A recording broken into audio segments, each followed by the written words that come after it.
Eu queria que, até para que todos os confrades pudessem aproveitar ao máximo essa solenidade, que a gente rapidamente passasse ao redor da mesa aí para nos apresentarmos. Professor Dário Birolini, por favor, comece.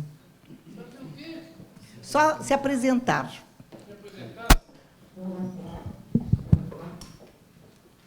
A única apresentação que posso fazer é de que eu sou um dos inúmeros admiradores da nossa palestrante de hoje. Essa realmente, eu a conheço há muitos anos, realmente eu acho que ela é uma pessoa espetacular. Muito obrigado por sua presença, eu acho que seguramente vai ser um momento muito bom na nossa história e na minha memória. Muito obrigado. Faço minhas as palavras do meu R2 Dário. Marilene Melo, cadeira 2, primeira tesoureira da academia nessa gestão. Obrigado. Boa tarde a todos. Eu sou Rosali Prestes Bocchini, esposa de Silvio Bocchini. Sou filósofa. Muito bem. Eu tenho vindo aqui com frequência, né? Silvio Bocchini, acadêmico. Rui Teles Pereira, acadêmico, também pediatra. Bom dia, Alfredo Mansur, candidato. Bom dia a todos, João Luiz Pinheiro Franco, neurocirurgião. Estou muito feliz de estar aqui com ilustres personagens da medicina e da história do Brasil e fiquei muito contente de saber que era uma grande amiga do meu grande ídolo, Ayrton Senna, e me dá muita alegria também de estar aqui, por isso. Luiz Fernando Pinheiro Franco, sou neurocirurgião e sou um admirador da Lina Mara e nosso eterno governador Geraldo Alckmin.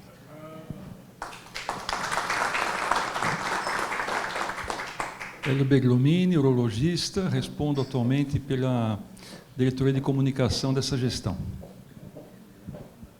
Paulo Pego Fernandes, eu sou cirurgião cardiotorácico e atualmente ocupo o cargo de secretário-geral dessa gestão da academia. E queria dizer que é um enorme prazer contar com a presença do governador Geraldo Alckmin, que tantas vezes tivemos oportunidades de nos encontrar no INCOR, em outros lugares. Muito obrigado e parabéns, Lina Mara, por essa gestão como vice-presidente e apresentação na sequência. Geraldo Alckmin, fã da Lina Mara. Sérgio Libonati, eu sou radioterapeuta, estou secretário adjunto dessa diretoria e fui veterano da Lina Mara em Sorocaba.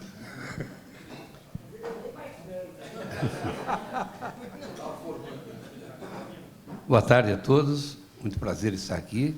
Tive a honra de ser elevado ao grau como membro honorário da academia nessa última reunião e quero cumprimentar a palestrante, que é um prazer estar juntos, e um fraternal abraço ao meu querido governador, eterno governador e santista. Milton Morelli, acadêmico, amigo antigo da Lina Mara.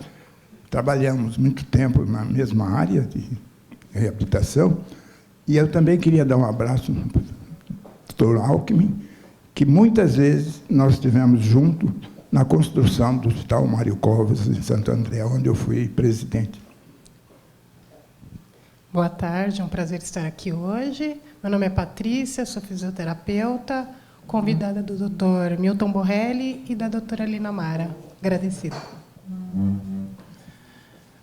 Boa tarde a todos. Meu nome é Áureo Dias de Oliveira. Eu estou aqui representando a Academia Brasileira de Neurologia, tendo em vista que o nosso presidente e nem dos nossos diretores puderam comparecer.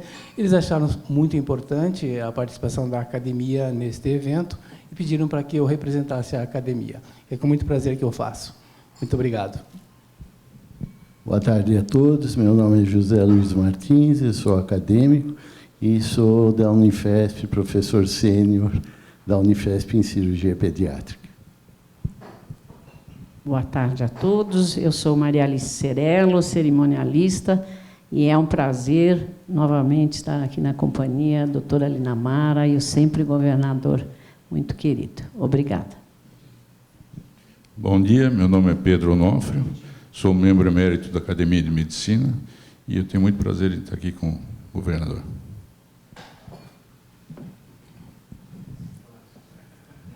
Pode ser?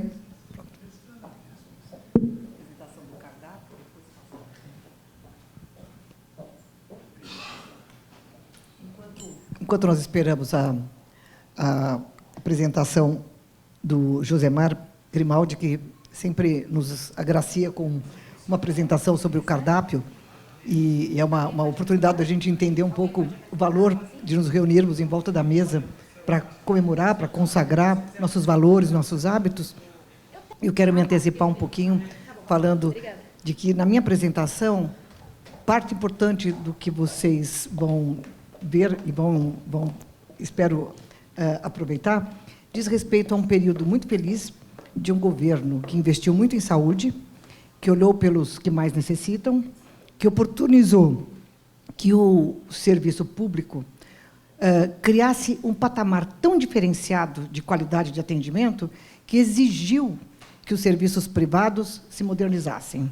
Esse período de governo, que foi um período muito especial na vida de todos os brasileiros, sobretudo os brasileiros que moram em São Paulo, deve-se a Geraldo Alckmin. Então, eu quero, desde já, agradecer e contar que parte do que nós vamos mostrar aqui como experiência de vida deve-se a uma visão absolutamente humanizada da saúde, uma visão de desenvolvimento sustentável que só grandes estadistas podem ter. É uma honra, é um orgulho, é uma satisfação a gente ter hoje aqui, como acadêmico que é, como confrade que é, o doutor Geraldo, e poder, mais uma vez, reforçar a ideia, as ações e os resultados que resultaram desse período glorioso de governo que ele esteve à frente do governo do Estado de São Paulo. Um pouquinho só, viu? Bom, então, eu queria, na condição de secretário-geral, apresentar a professora Lila Mara Rizzo Batistella, que, obviamente, não precisa de apresentação, mas, de qualquer forma, é professora titular da Faculdade de Medicina da Universidade de São Paulo, foi secretária de Estado, tem uma participação imensa na política pública, junto à nossa universidade, e que vai nos falar sobre medicina física e reabilitação na perspectiva do global, Burden of Disease. Eu queria dizer que é um prazer poder fazer essa apresentação e novamente, saudar o nosso governador. O professor Geraldo Alckmin estava pensando, toda essa atividade que ele teve, tive a honra, como um dos membros do Conselho Diretor do INCOR, de poder ser um dos que recebeu várias vezes lá. Ele sempre teve um cuidado muito, muito diferenciado com a saúde do Estado de São Paulo, em especial como membro do Hospital das Clínicas e como membro do INCOR.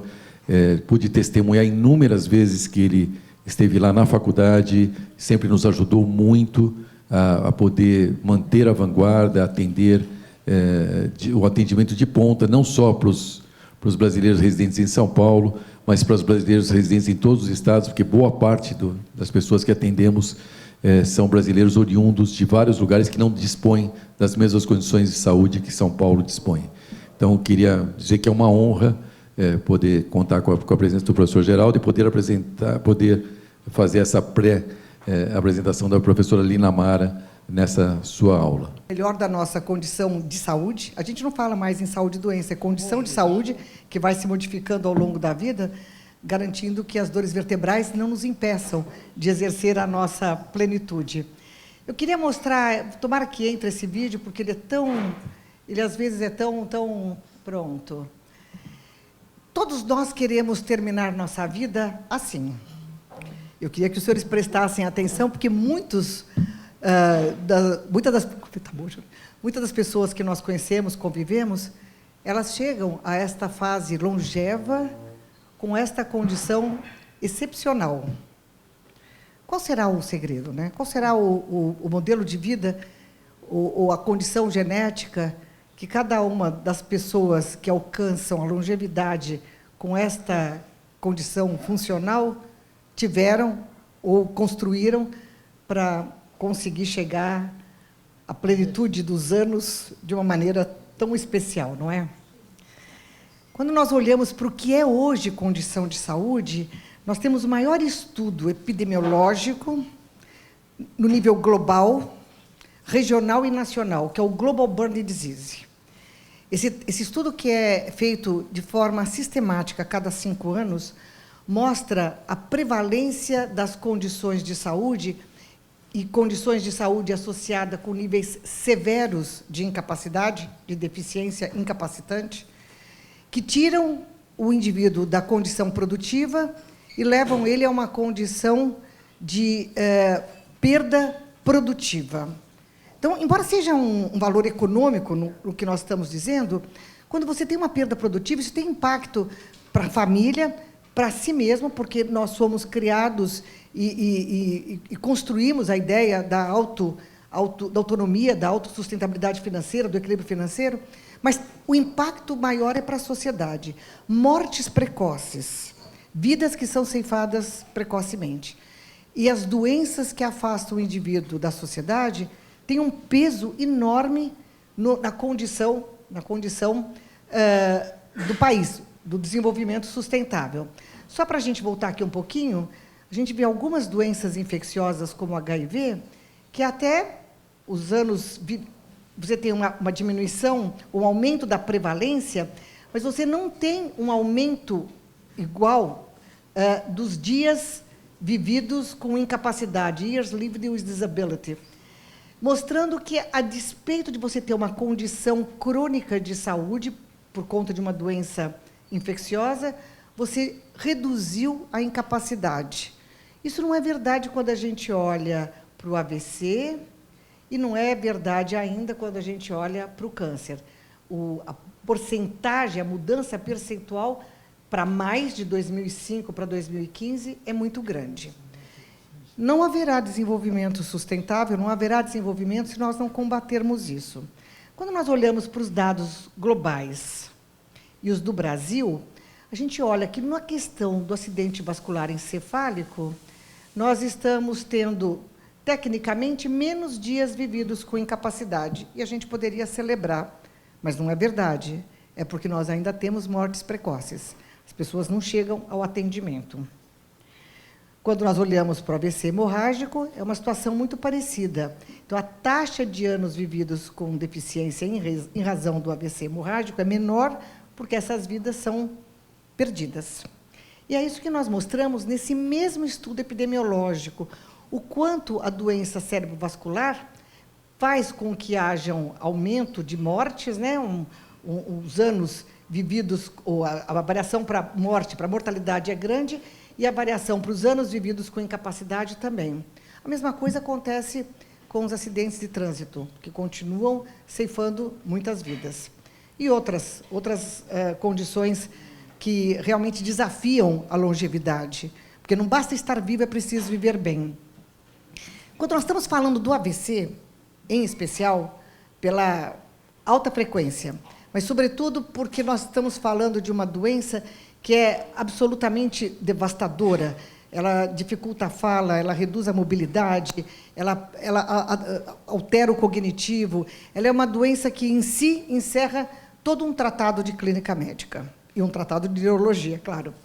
Portanto, a gente precisava entender melhor o que vem acontecendo com essa doença e podermos, com isso, entender melhor como anda o nosso sistema de saúde.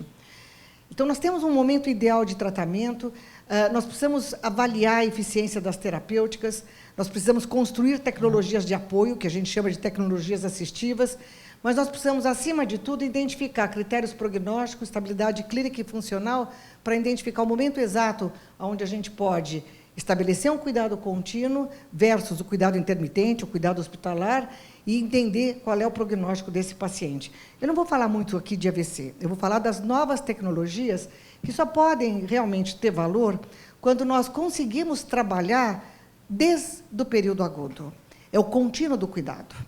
É o que a gente não pode mais aceitar, que a pessoa saia do hospital para começar a reabilitação. A reabilitação começa no momento do diagnóstico.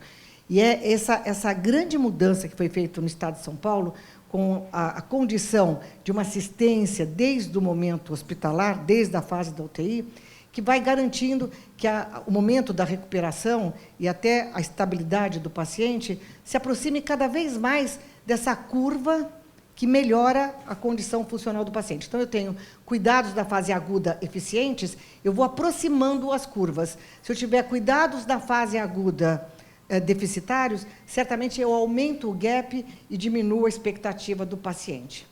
O que nós aprendemos com a rede de reabilitação do Simão Toro?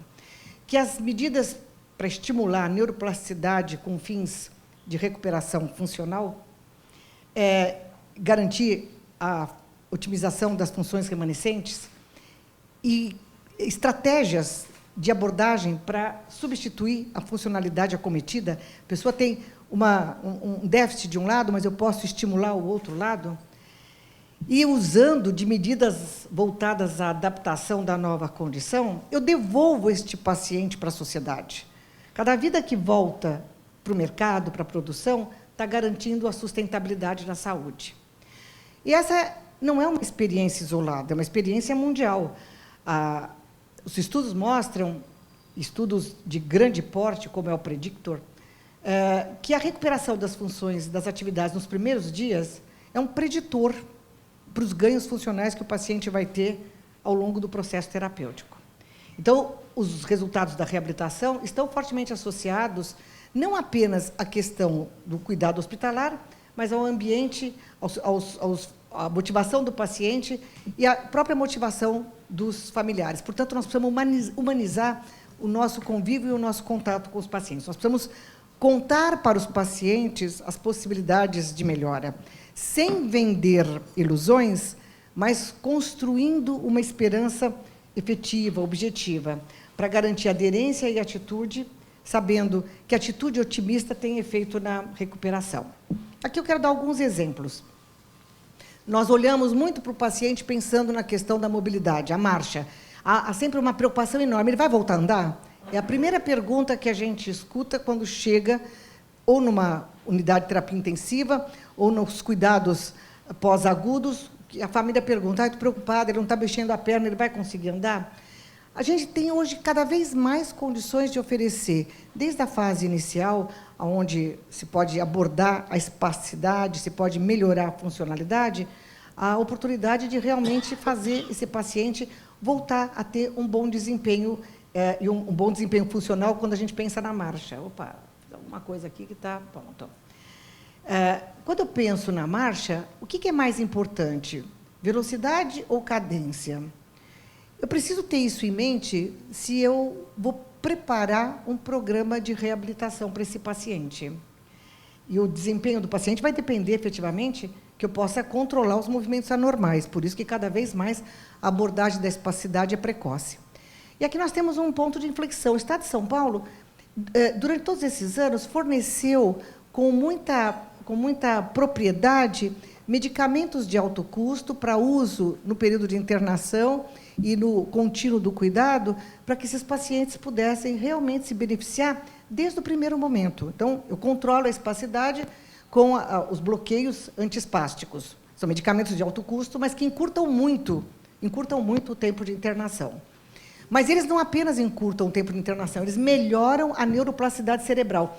O que a gente tem que entender é que o controle motor e o movimento é quem estimula o cérebro. Então, eu preciso abordar precocemente o paciente e garantir que ele tenha uma condição de marcha, uma condição de movimentação, uma funcionalidade cada vez melhor. Com nível A de evidência, nós temos uma série de estudos internacionais mostrando a importância de nós termos unidades de stroke, unidades organizadas para atendimento desses pacientes. E São Paulo, realmente, nesse período, fez a lição de casa e hoje nós temos uma organização para o atendimento dos pacientes com AVC muito grande. O que é muito interessante é a evidência que os pacientes com AVC, recebendo um tratamento multidisciplinar desde a fase inicial, eles realmente melhoram. Então, nós temos um nível de evidência alto, moderado a alto, sabendo que essa abordagem reduz o número de pessoas encaminhadas para os cuidados providos em ambientes institucional. Quer dizer, eu devolvo o paciente para a sociedade, ao invés de mantê-lo num hospital de retaguarda. As pesquisas que foram desenvolvidas e que deram à Rede Lucy Montoro a garantia de um selo internacional, considerado em 2019 como o melhor hospital de reabilitação do mundo, foi exatamente pelo grande investimento em tecnologias como a terapia robótica, que realiza um treino de marcha absolutamente assistido, seguro. Ao invés de nós nos depararmos com o risco de uma queda numa paralela ou a mobilização de um paciente com risco para o próprio profissional, nós hoje temos sistemas robóticos que auxiliam de forma expressiva o paciente. É uma evolução de um treino absolutamente manual para um treino razoavelmente assistido até um treino com marcha robótica. E com 3 semanas de tratamento, a gente consegue os mesmos resultados de que no passado dependiam de 6 a 8 meses de atendimento. Os equipamentos robóticos, eles não apenas nos dão uma garantia de qualidade, segurança e repetitividade que não se consegue com as estratégias clínicas. Ninguém consegue fazer 1000 repetições dentro de um modelo de reabilitação. Isso estafa o paciente e o terapeuta. Mas, dentro do modelo robótico e associado ainda com a realidade virtual, a gente consegue elaborar programas de alto desempenho, onde o paciente faz um número de repetições eficazes e com capacidade de fazer um mapeamento cerebral. Eu ativo áreas que estavam na penumbra. Melhoro a atenção, percepção e a função dos membros superiores ou dos membros inferiores. A terapia robótica pode ser disponível tanto para os membros inferiores como para os membros superiores. E existe um número expressivo de equipamentos, de marcas, e nós tivemos, ao longo desse período, a possibilidade de ter todos para escolher quais são os melhores para cada tipo de paciente. As vantagens e os benefícios da terapia robótica é o que eu acabei de falar. São movimentação ativa, com intensidade orientada, tarefa orientada e feedback para o paciente. Ele sabe o que ele realizou ao final de cada sessão. Ele sabe o que ele vai fazer na próxima sessão, se ele melhorou ou não. Ele tem um registro se as aquisições se mantiveram, se ele não perdeu essa habilidade de uma semana para outra. Portanto, é uma tranquilidade também para o médico e para a equipe de reabilitação. E a gente sabe, ou a gente supunha, que havia uma intensa ativação das áreas saudáveis dos neurônios remanescentes. Com maior controle nessa fase de aprendizado, e um aprendizado agradável, prazeroso, os equipamentos robóticos vão permitindo os movimentos guiados e evitam esses movimentos não controlados, reduzindo, inclusive, o clonus, que é muito comum e, às vezes, é um fator que reduz a capacidade do paciente de executar o movimento. Então, a gente tem uma terapia robótica que é muito interessante. Mas aí tinha uma outra área que nós precisávamos entender. Eu estou falando de 2 pontos, pensando na funcionalidade, primeiro, da marcha, e agora, ou dos membros superiores, mas a gente sabe que a parte cognitiva é fundamental, né? A gente, quando levanta para se dirigir a algum lugar, a gente tem um propósito. E é esse propósito que a gente precisa reassumir face a uma lesão encefálica. Então, a neuromodulação terapêutica entrou dentro do esquema da reabilitação, das possibilidades, com uma alternativa muito importante, mas ainda sujeita a mais estudos e a uma modulação sobre critérios de indicação, que é o que nós estamos fazendo. E essa robótica em neuromodulação, quando nós associamos as 2 coisas, tem a capacidade de reduzir de forma dramática o tempo de tratamento, seja em pacientes internados, seja em pacientes ambulatoriais. Nós temos a felicidade de ter pacientes internados em regime pós-agudo, bastou estabilidade clínica, ele é encaminhado para o nosso hospital de reabilitação, onde ele recebe todos esses tratamentos de uma maneira absolutamente organizada. E já existem várias evidências mostrando que essa estimulação repetitiva, a estimulação transcranial magnética repetitiva, a neuromodulação, oferece um benefício adicional. O nível de recomendação, tudo que fazemos na reabilitação é baseado em evidências científicas e nível de recomendação. O nível de recomendação para a estimulação magnética transcraniana é o nível B, porque ainda faltam alguns estudos, mas a nossa percepção é que a semelhança do que acontece com a dor neuropática, eu até queria falar com o Dr. Luiz Fernando sobre isso, com a dor neuropática e com a depressão, a estimulação transcraniana certamente vai assumir o nível A de evidência. Nós estamos trabalhando com uma série de pesquisas exatamente para isso. É um olhar para o futuro que merece atenção e alguns cuidados, porque, como são técnicas não invasivas, às vezes elas se disseminam para além da ciência. E aí é o risco da gente perder de vista uma boa técnica e passar a usar de uma maneira amadora, né? Essa estimulação tem sido utilizada para tratamento de depressão com sucesso, é promissora no tratamento das alterações de humor, nós temos trabalhos mostrando isso, e por ser uma técnica não invasiva, ela serve muito bem para a dor crônica e também para o AVC, e ela nos permite trabalhar em conjunção com as terapias robóticas. Esse é um trabalho que nós fizemos, mostrando exatamente o controle da condição afetiva e emocional, do humor, que é uma das questões, né, cruciais, que às vezes impede a evolução do tratamento de reabilitação. E aqui quando a gente fala um olhar para o futuro, é a possibilidade de nós termos essa terapêutica de neuromodulação não invasiva também para uso domiciliar. Já existem alguns equipamentos envolvidos, inclusive por pesquisadores nacionais, e já existe um número muito grande de trabalhos mostrando a utilização desses equipamentos no uso domiciliar, para você fazer um acompanhamento à distância. Mas nós queríamos ir além, nós queríamos saber se realmente essas técnicas ativavam as áreas motoras, pré-motoras, a área da fala, enfim. Eu estou fazendo uma técnica, eu estou avaliando um paciente, e eu quero saber se a resposta, do ponto de vista da funcionalidade do sistema nervoso, está sendo eficiente.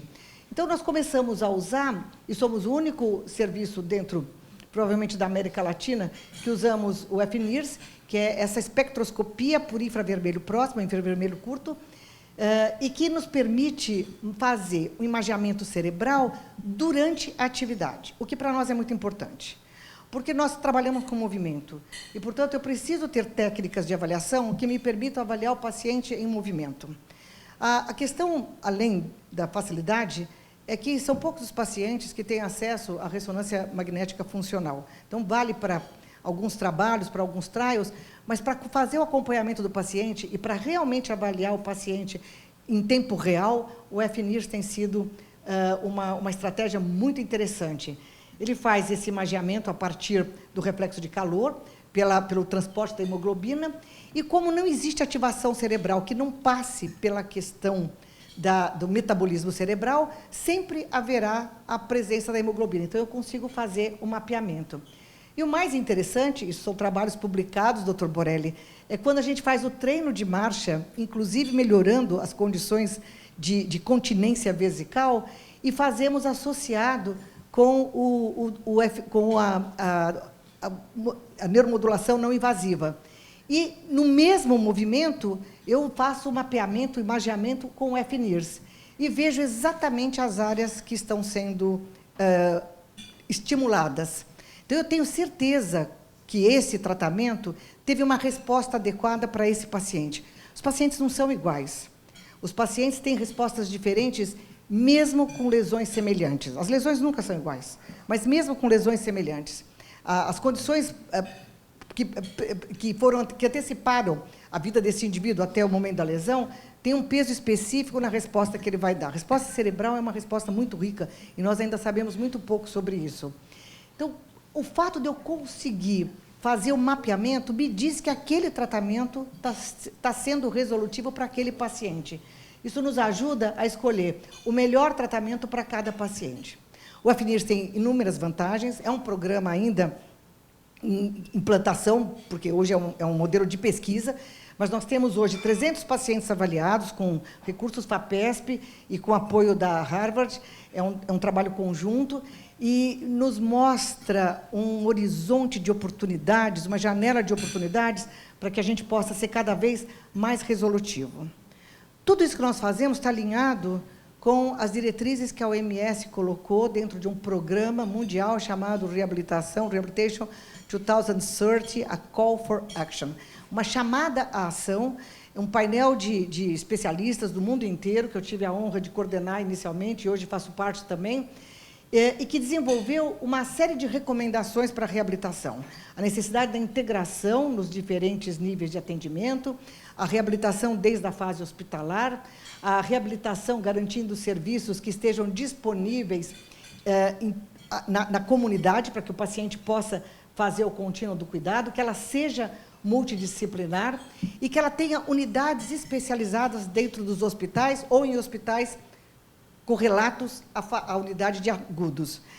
O paciente que é tratado, ainda que muito bem, dentro do leito da UTI, ele não terá o mesmo resultado do paciente que é levado para um leito de reabilitação, onde a pletora de estímulos fará diferença no resultado final. E garantindo que os recursos financeiros sejam alocados para o contínuo deste cuidado. E os serviços de reabilitação, que devem ser cobertos, que ainda não são, né, na sua grande maioria, pela saúde suplementar, à semelhança do que acontece na saúde pública. Essa é a base desse grande programa da OMS, que fala a respeito de tecnologias que podem fazer uma grande diferença. Em 1992, eu tinha uma disciplina na pós-graduação que se chamava Terapêutica Medicamentosa e Não Medicamentosa. Era uma disciplina dentro da pós-graduação do professor Wilson Cossermelli. E a gente falava timidamente sobre os devices, sobre as terapêuticas não medicamentosas, assim, um pouco assustado, porque para nós terapêutica eram remédios. A Organização Mundial de Saúde estima que até 2050 ninguém viverá sem um device. Um marca-passo, uma bomba de infusão, uma prótese de joelho ou um sistema de apoio para que o indivíduo tenha maior funcionalidade. A longevidade já nos mostra isso. Isso é tão verdadeiro que é uma prioridade financiada pela Organização Mundial de Saúde em termos de pesquisa hoje. Tecnologias assistivas que signifiquem uma melhor qualidade de vida, uma melhor funcionalidade para todas as pessoas. É o objetivo número 3 do desenvolvimento sustentável. Os objetivos do desenvolvimento sustentável, objetivo número 3, melhor saúde e qualidade de vida para todos, em todas as idades. Isso significará mais funcionalidade. O que nós vimos no slide inicial pode ter um significado enorme quando nós pensamos que é a funcionalidade que vai dizer que idade nós temos. E é essa funcionalidade que nós hoje usamos como terceiro marcador, terceiro indicador de saúde. É mortalidade, é a natalidade e a funcionalidade.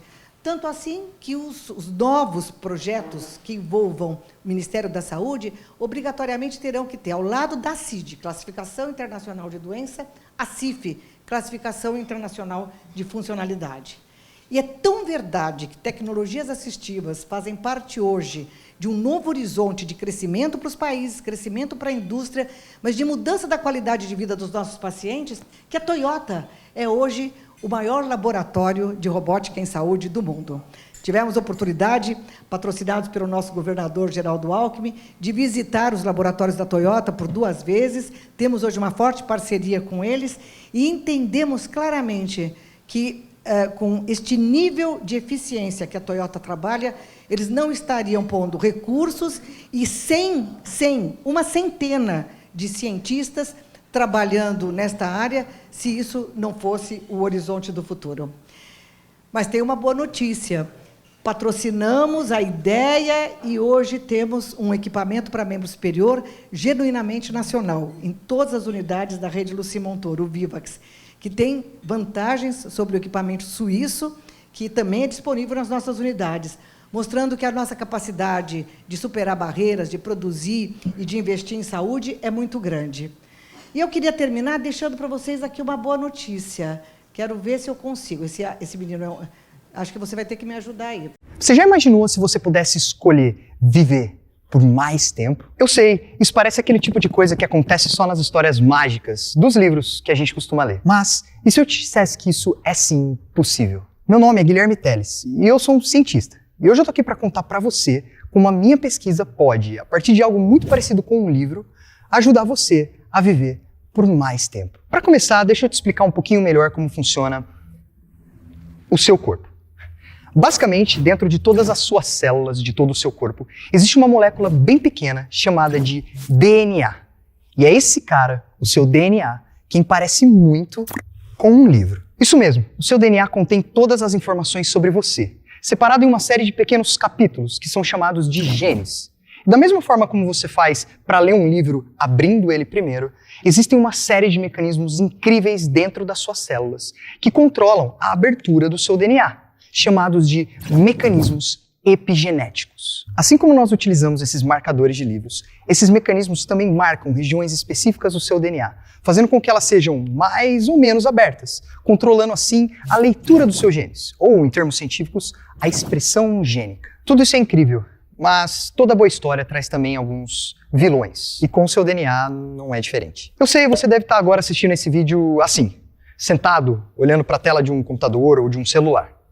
O problema é que esse comportamento sedentário, quando realizado por muito tempo, faz com que aqueles mecanismos epigenéticos marquem genes relacionados a doenças, como o diabetes e o câncer, fazendo com que eles se expressem mais, deixando você doente mais cedo e fazendo com que você até morra.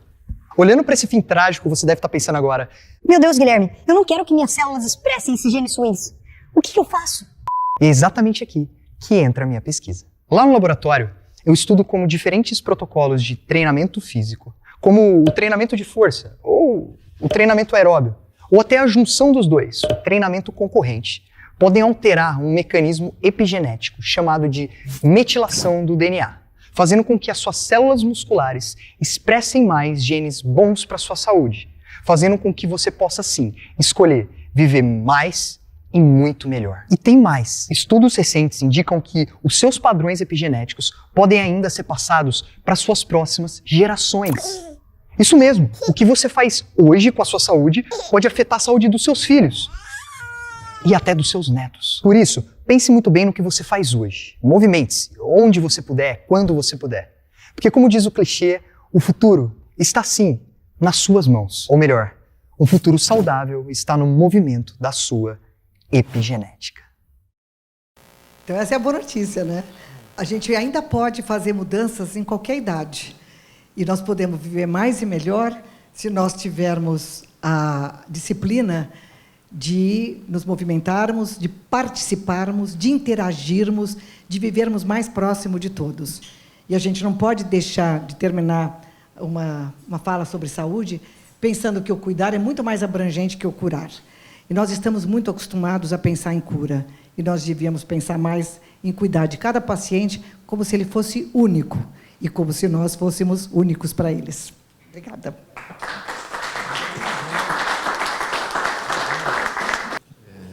A palavra, parabéns, professora Linamara, por favor, sente-se. E a palavra está aberta, quem quiser fazer algum comentário, alguma pergunta, Rui. Eu poderia, quem que poderia ajudar no outro microfone, por favor?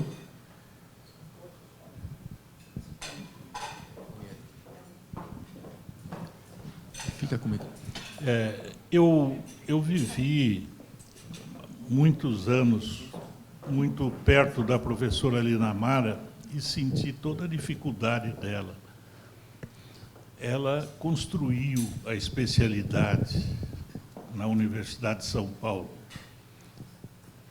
Então, foi realmente dessas pessoas que, 100 anos depois que todos nós formos embora aqui da vida na Terra, ela será lembrada pelo que ela fez pela especialidade, seguramente. São dessas pessoas excepcionais, né? O trabalho dela para chegar a isso, da onde eu vi que ela saiu da luta dela para fazer a especialidade, é fantástico.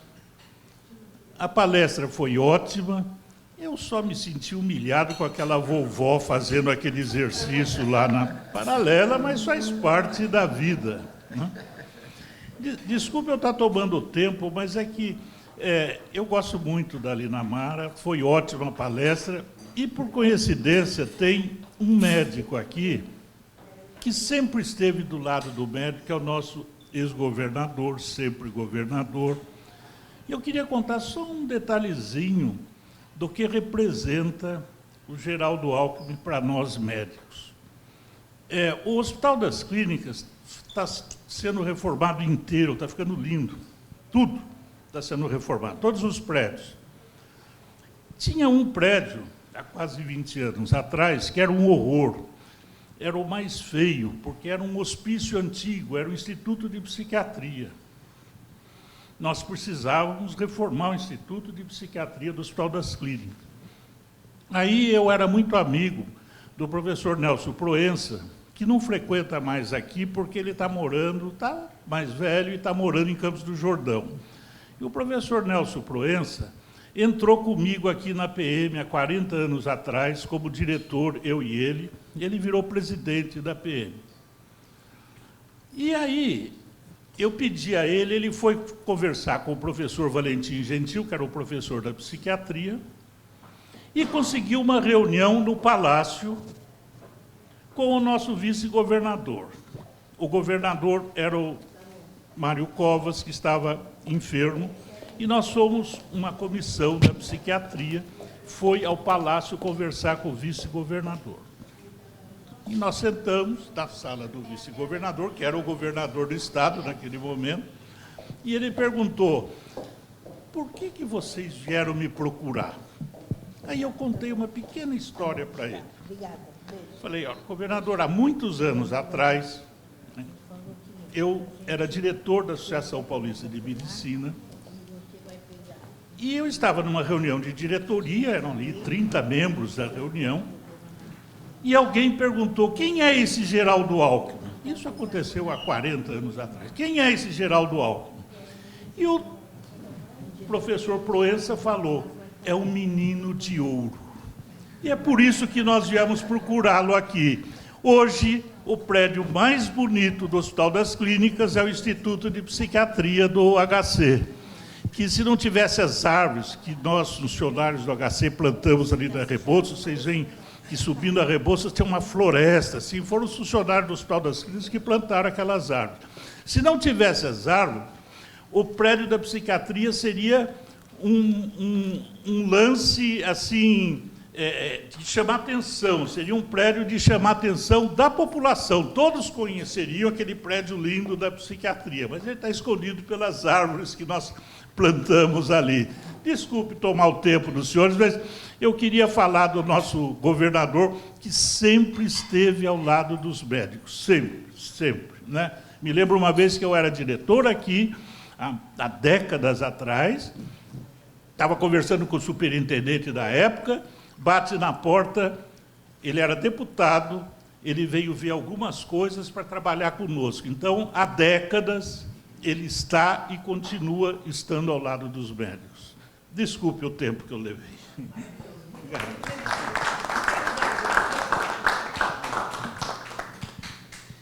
Eu queria fazer dois comentários, professor Linamara.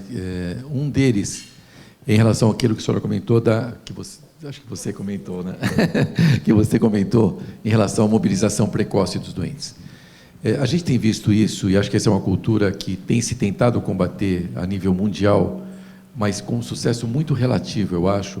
Boa parte dos nossos pacientes de UTI ficam muito acamados por muito tempo. Por exemplo, para pós-operatório de cirurgia torácica, em especial, isso muitas vezes dá telectasia, dá problemas, e não depende de dinheiro, na verdade, depende de atitude e depende de cultura. Então, eu queria que você comentasse um pouco sobre isso, e o oposto, quer dizer, uma é questão de cultura e outra questão tecnológica. O robô, a gente atua com robô em cirurgia de tórax e não atua com robô, quase não atua em cirurgia cardíaca, porque são campos muito distintos, apesar de próximos, muito distintos, e para um ele se mostrou muito útil, para outro não tanto. Eu desconheço o uso de robótica na sua área. Eu queria que você comentasse um pouquinho sobre isso, qual que é o papel real dessa tecnologia. Então, ótimo, obrigada, muito obrigada pela pergunta. Primeiro, falando em mobilização precoce, eu acho mesmo que é mais atitude, é a gente vencer algumas barreiras. A gente brincava muito, tomara que não tenha nenhuma enfermeira aqui, que hospital bom era aquele que a enfermeira não deixava o paciente entrar e mandava o médico embora, aí era perfeito. Elas têm protocolos rígidos, né? Elas controlam e fazem isso com muita qualidade. Mas a gente precisa mudar essa cultura. A gente vê ainda isso quando a gente chega para ver um paciente, a pedido, às vezes, do médico, ou fazendo parte das atribuições que a gente tem dentro do hospital, e a dificuldade que a gente tem para mudar o processo de enfermagem. Mas acho que está melhorando, e a gente tem trazido as enfermeiras para trabalhar mais perto da gente. A robótica ela trouxe um ganho enorme pelo poder de fazer uma repetição de forma agradável e sem risco para o paciente. como é que a gente aprende a andar? Né? Você encosta a criança na parede, vem, e a criança vem titubeando, e quando ela vai cair, você segura. Essa sensação no adulto tem um impacto colossal. Se ele cair a primeira vez, ele não cai a segunda. A criança cai, segunda, terceira, até aprender a andar. O adulto, e nós temos como premissa que se o paciente caiu, foi falha do terapeuta, foi falha da assistência. Então, o robô tem a segurança. Mas o que o robô tem, que é muito interessante, e que a gente pode medir como resultado, é que o fato de eu colocar a imagem dele, o feedback, o paciente está se vendo andar, essa imagem especular ensina o cérebro a reprogramar a sua rede neural.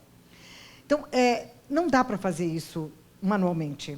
Eu tenho um feedback visual, eu posso ter feedback auditivo e posso, no limite, ter um feedback do ponto de vista do odor que o ambiente traria, se ele estivesse andando no campo. Então, é muito sofisticado. Eu preciso de todos esses estímulos quando eu estou trabalhando um indivíduo que fez uma lesão encefálica. Então, ele dá uma reprodução mais próxima da realidade que o indivíduo vê, ele dá segurança e ele dá o que, para nós, é fundamental, que é a repetição programada. Porque você só vai aprender a fazer uma cirurgia se você sempre usar o mesmo sistema de abrir, o mesmo modelo de fechar. Quer dizer, quando eu fui péssima aluna na cirurgia experimental, vou confirmar isso, mas uma das coisas que a gente aprendia é que tinha que usar os pontos, usar a mesma distância, fechar bem bonitinho. É isso. É como é que eu programo para que seja sempre do mesmo jeito. O cérebro aprende por repetição. E a gente vê como muda o processo de metabolismo cerebral, e é isso que o FNIR nos dá, e o paciente também vê. Então, tudo que eu ensino, e quando o paciente tem um bom cognitivo, isso facilita muito, tudo que eu ensino a pessoa a entender pela imagem, ela não esquece mais. Então, é um pouco isso que a robótica nos traz. Monieri, pode passar. Pode. Linamara, inicialmente, parabenizá-la pela sempre brilhante presença. Eu queria falar de um problema importante, grave, no Brasil, que é uma doença infecto-contagiosa, começa na infância, passa despercebida e começa no nervo periférico, fazendo espessamentos neurais importantes. Como não se pensa no diagnóstico, que é a moléstia de Hansen, essa moléstia tem sido muito subdiagnosticada no nosso país. Começa na infância, o pediatra não percebe aquela manchinha discreta, não faz a prova da estamina. Mas, tardiamente, há um acometimento de trigêmeo, com comprometimento principalmente do ramo oftálmico, e o acometimento dos nervos dos braços e pernas. E essas amiotrofias com garras ulnares, mediano-ulnares, também não são diagnosticadas a tempo. E o doente é diagnosticado já com incapacidade instalada.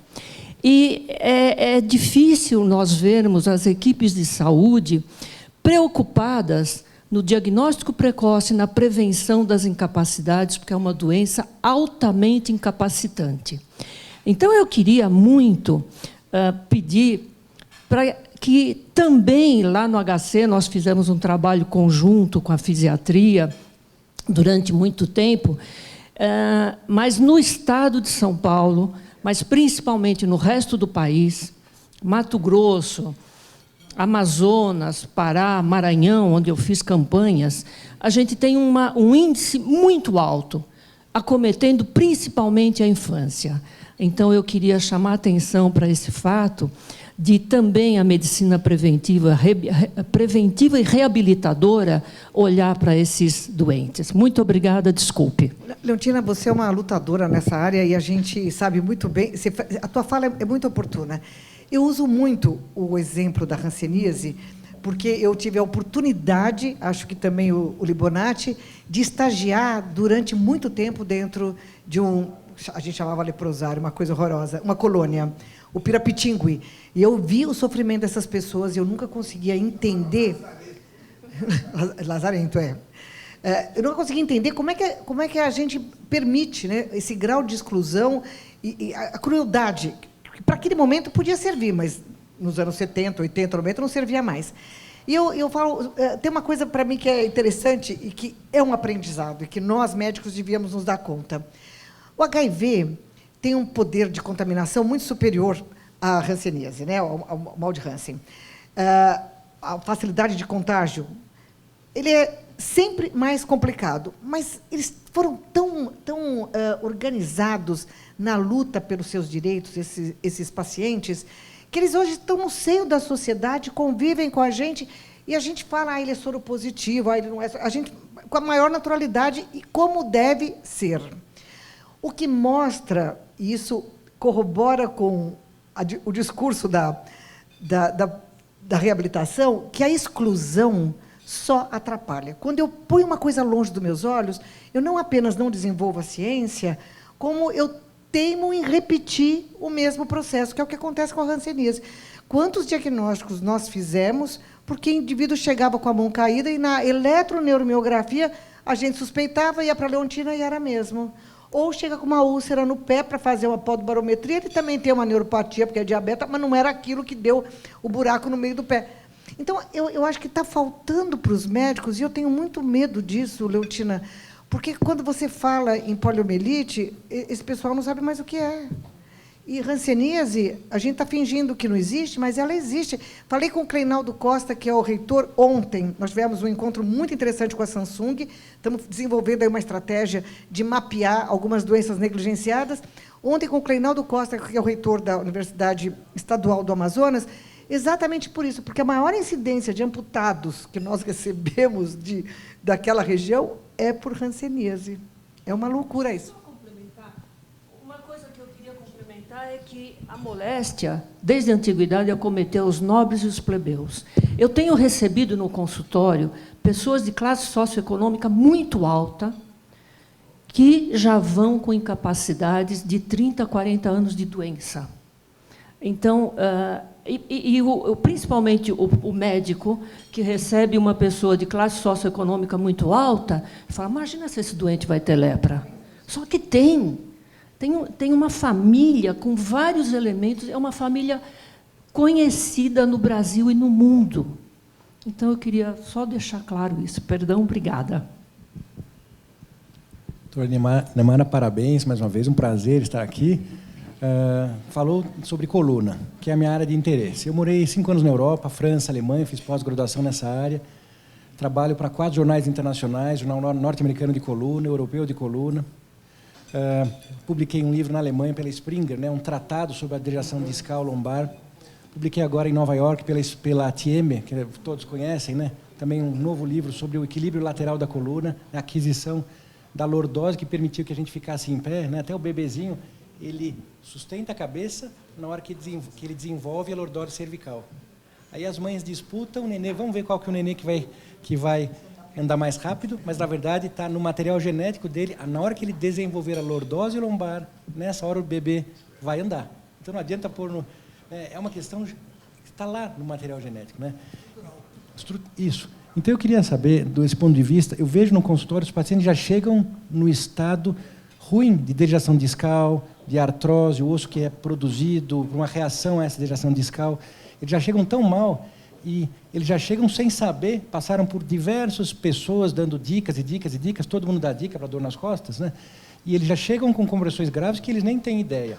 E eu vejo que não existe uma prevenção realmente a nível, uma super prevenção, né? A gente sabe que, segundo o IBGE, dor nas costas é a segunda maior causa de busca ao médico no Brasil, né? Eu contactei... Sim. Eu contactei em 2016, quando eu lancei o tratado na Springer, que hoje é a referência internacional em degeneração discal lombar, e os 2 jornalistas falaram, não houve interesse em publicar nada. Eu fiquei tão chateado na época, né? Então, eu me coloco à disposição, né? E eu gostaria de...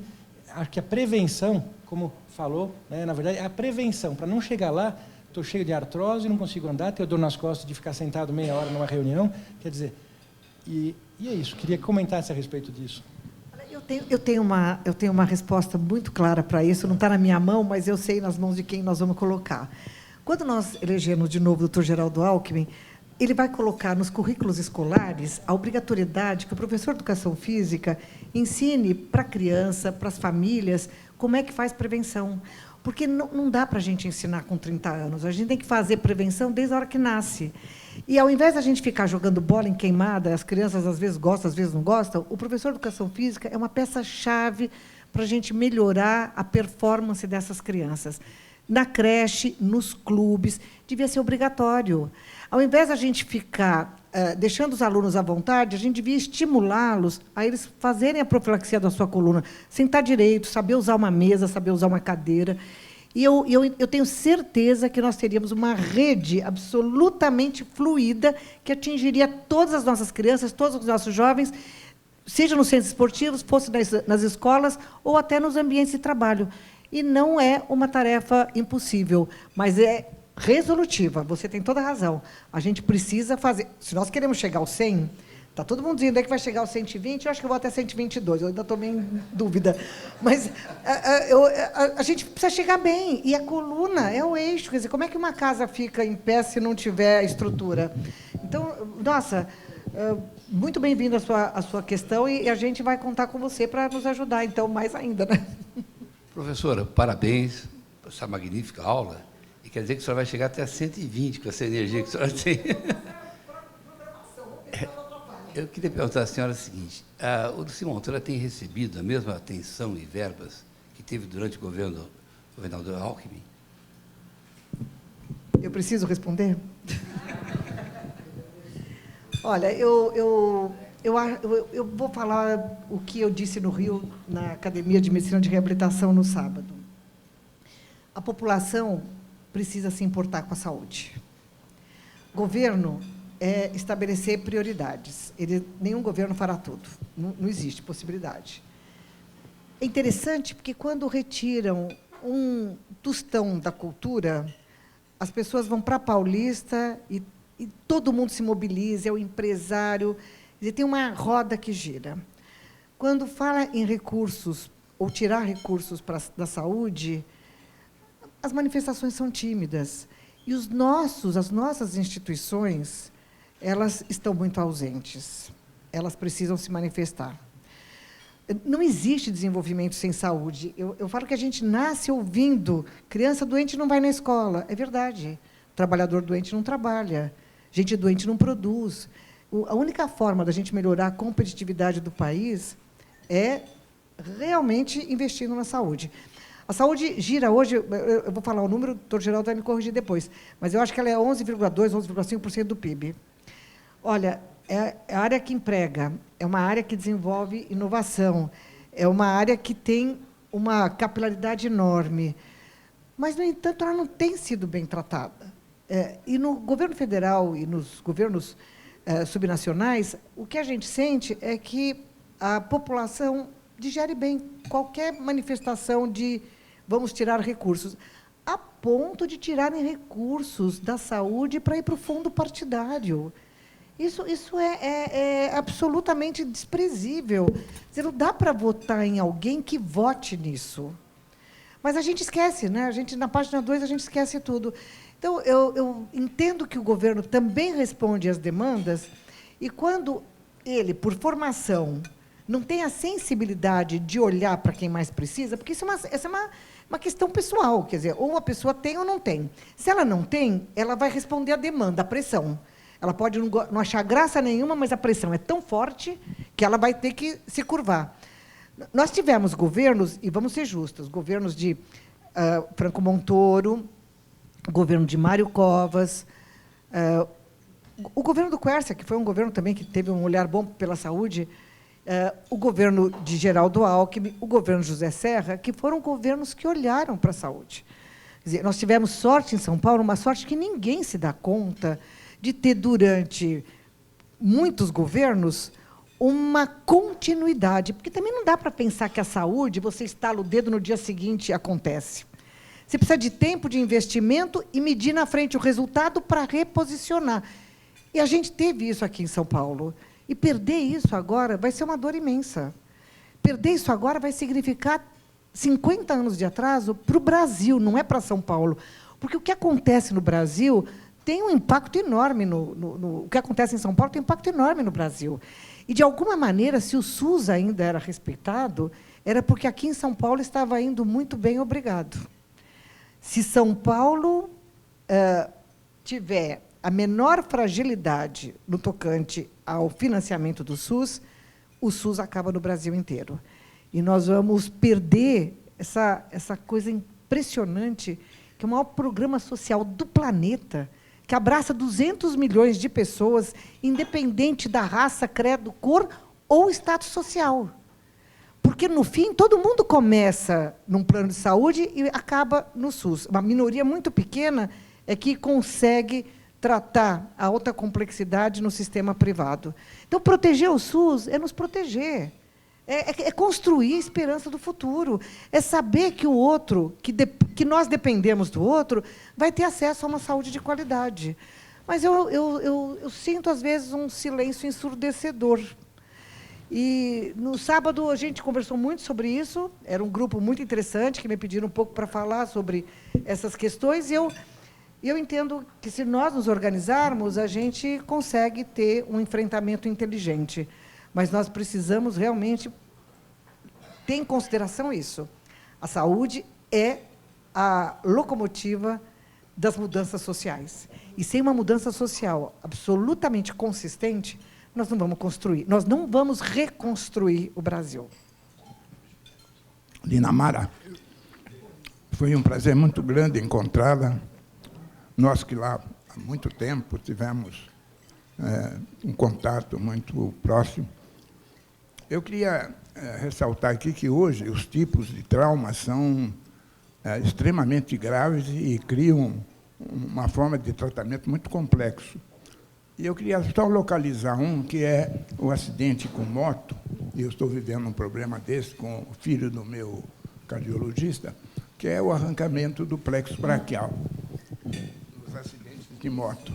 Eu queria saber o que eu andei investigando literatura, tudo, e há muita dificuldade nesse tipo de tratamento, né? Eu queria saber o que você tem de positivo a esse respeito.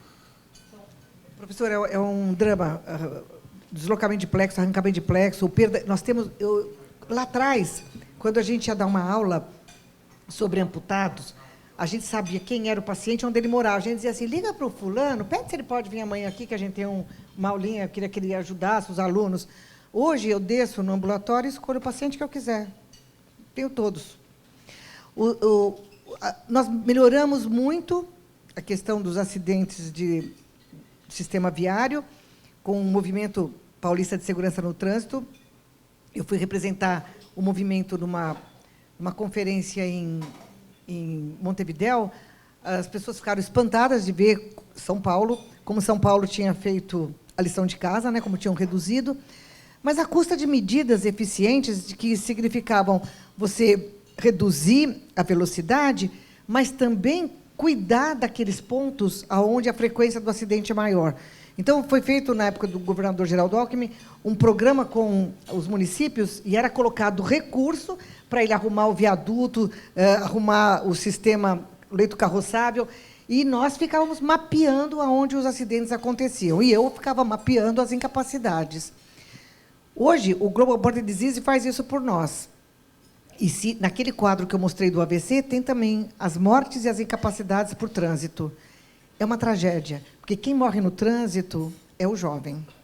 É o homem de 17 a 25, ele começa a dirigir antes, principalmente moto, e a fiscalização não é suficiente, o consumo de álcool e drogas é muito alto, e olha, esse é um problema. Tem como tratar. A gente usa hoje uns sistemas de órteses moldadas, a gente faz tudo em 3D, que dá apoio, então você consegue estabilizar o indivíduo, o corpo, e tentar dar algum tipo de função. Lesão periférica é pior do que lesão central, você não consegue trabalhar nem com estimulação elétrica funcional. Então, aquele braço fica menos funcional.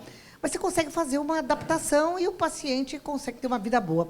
Eu tenho um menino chamado Davi, que até agora virou aluno, a convite do Instituto Europeu de Design, que ele perdeu um braço e 2 pernas por conta do acidente de moto, Davi.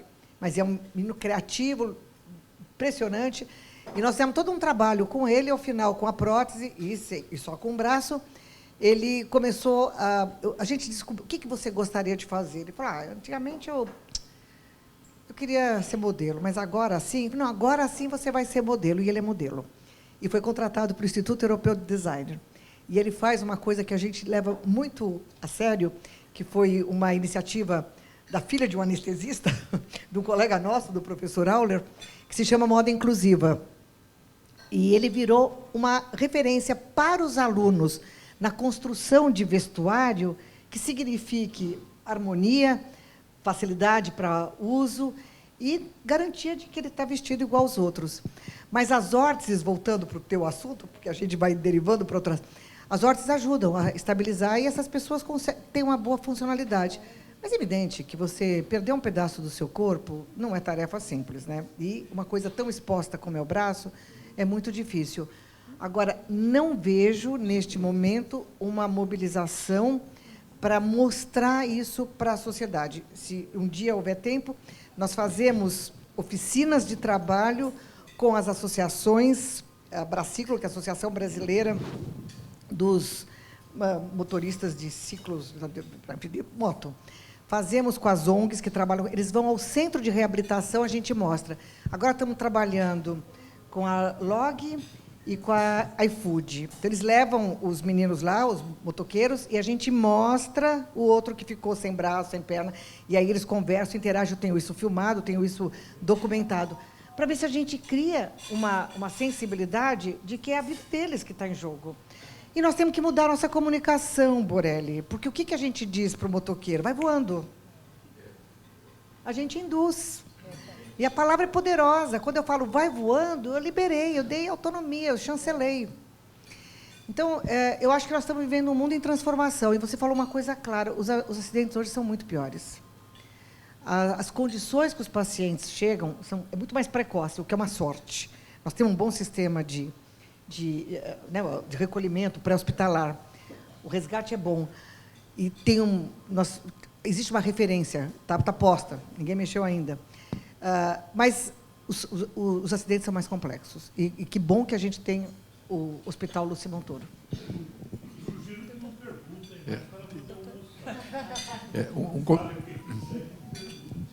Um comentário que eu queria fazer em relação só àquela questão do financiamento do Sistema Único de Saúde.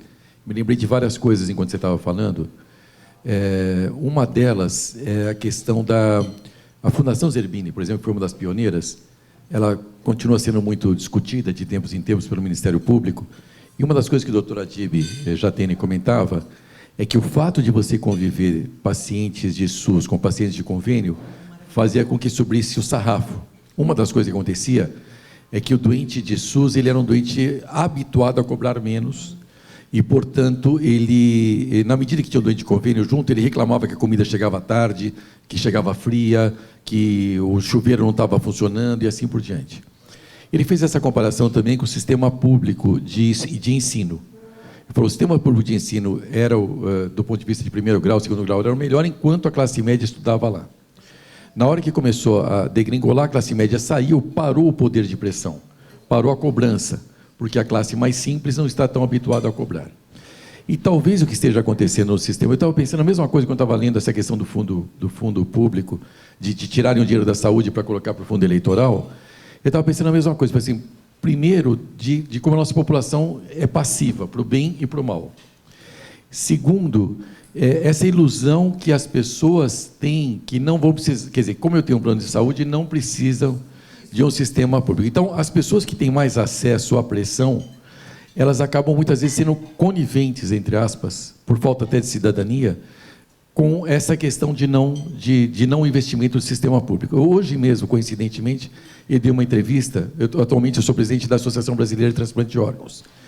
Eu dei uma entrevista dizendo que nós temos o maior sistema público de transplantes do mundo, mas que estamos sob ataque, porque na medida em que não está tendo um reajuste nos últimos anos, a tendência é que diminua. Então, eu tenho falado várias vezes, agora até por questões que o Gugu morreu, tal, acabei dando muita entrevista, e eu tenho batido nessa tecla que o financiamento está congelado há anos e vários hospitais já estão se desinteressando, não estão conseguindo fazer transplante, vai começar a diminuir o número por falta de financiamento. Assim como a rede pública, que atende boa parte dos potenciais doadores, estando sucateada, não tem como atender adequadamente aos doadores e aos não doadores. Então, assim, acho que essa é uma questão, uma conquista única, na verdade. O SUS é o maior sistema público de saúde do mundo. Nenhuma sociedade no mundo tem 210 milhões de pessoas assistidas. Obviamente, tem vários problemas, todos nós conhecemos, mas certamente tem que ser a prioridade 1, e isso não está claro para a sociedade como um todo, em especial para os que mais precisam dele. Então, acho que isso é uma coisa que cabe a nós, enquanto pessoas que têm mais acesso, mostrar o quanto cruel é diminuir o acesso ao SUS, diminuir o financiamento ao SUS, e quanto isso impacta na sociedade como um todo, em todos os sentidos. É isso mesmo. Você foi perfeito. Vou contar só uma curiosidade dos velhos tempos, não tão velhos assim. Na época que eu era presidente do departamento de neurocirurgia aqui na PM, um belo dia veio um neurocirurgião, um cara bastante importante, falou: escuta, tem uma mocinha aí, doutora Lina Mara. Quem é essa mocinha? Eu falei: ah, é? Eu falei: olha, você dê tempo ao tempo, você vai ver quem é essa... Não respondi nada, você vai ver quem é essa mocinha. É, porque ela tem ideias brilhantes, é uma lutadora. Eu me lembro que uma ocasião, eu estava na minha sala, você estava... Tinha um outro presidente que eu não lembro o nome do cara, porque você trombava com ele. Então eu me dou... Bem antes.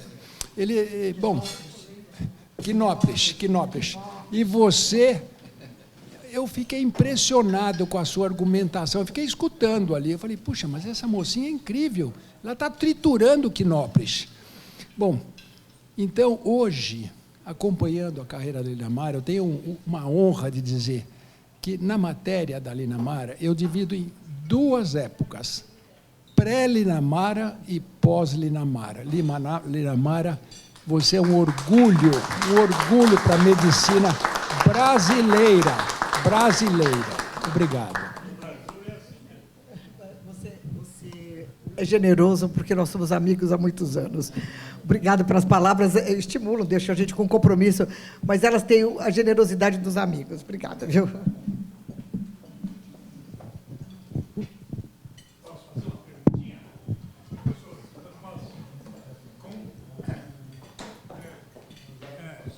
Lina, pode ir comendo aí o seguinte. Eu tenho lido a respeito do, como é que se diz, cancelamento daquele seguro obrigatório do automóvel. Tem uma pessoa que costuma escrever no estado de São Paulo às segundas-feiras, o Mendonça de Barros. Ele é um rapaz muito equilibrado, foi presidente da Academia de Letras, etc. e tal. E ele é um grande defensor deste seguro, principalmente para a reabilitação das pessoas pobres que sofrem acidente, que são milhares e tal, e parece que contribui muito para o SUS poder atender. Você tem ideia se vale a pena descancelar isso ou se é útil realmente? Nós temos o hábito de, quando uma coisa não vai bem, a gente cancela ao invés de arrumar. O DPVAT não está bem. Não está bem controlado. Está na mão de uma única seguradora, que é a Líder. Falta transparência, não é fácil acessar quem precisa. Quem não precisa pode acessar até porque tem mecanismos, e todo mundo tem direito. E precisaria estabelecer alguns protocolos. É verdade que uma parte importante, uma reserva importante vai para o SUS, isso vai fazer falta, mas é verdade também que todos os pacientes acidentados vão para o SUS. Então, equilibrou. Eu acho que não pode acabar. Nós fizemos um levantamento, até a pedido de um órgão de imprensa, 8% dos pacientes acidentados do nosso instituto receberam DPVAT. Desses 8%, 80%, esses 8% dava em torno de uns 70, 80 pacientes, eles tinham o BPC, que é o benefício de prestação continuada, que é aquela renda mínima que as pessoas muito empobrecidas recebem. Imagine se eles não recebessem o DPVAT. Não tinha dinheiro nem para pagar a condução para chegar no tratamento. Então, não pode acabar o DPVAT. Alguns jornais andaram nos procurando, tal. Eu não acho que nós, como Serviço de Saúde, temos que nos colocar, mas acho que as instituições poderiam se aprofundar nisso. Agora, ou o DPVAT abre a caixa preta, ou ele vai acabar. Essa que é a realidade.